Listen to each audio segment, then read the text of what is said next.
So I host this online virtual women's group therapy course for those healing from abuse and trauma. And it is a tough course. And we're in the thick of it right now, about halfway through. And my clients are falling apart a bit. In our last session, we looked at trauma. Basically just psychoeducation on kind of what it is and how it impacts the body and brain. And quickly, people started having very strong reactions. And, trauma's a beast.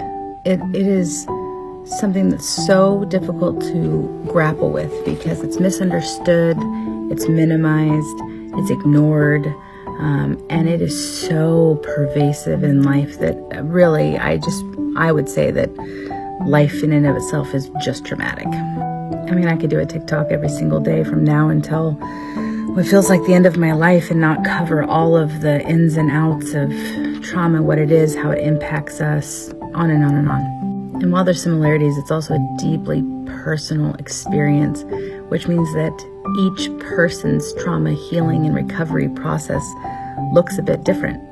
But I'll say one thing that seems similar, that most people seem to have in common.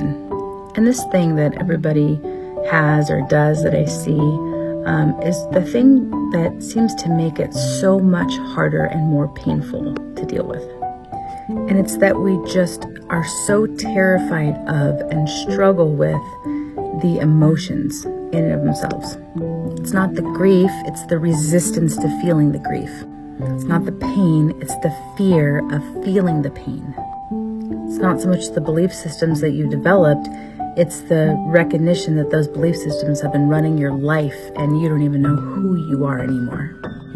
I spend so much time as a therapist just helping my clients feel safe enough and let go of enough judgment and criticism toward themselves that they can get to the place where they actually can feel the emotion.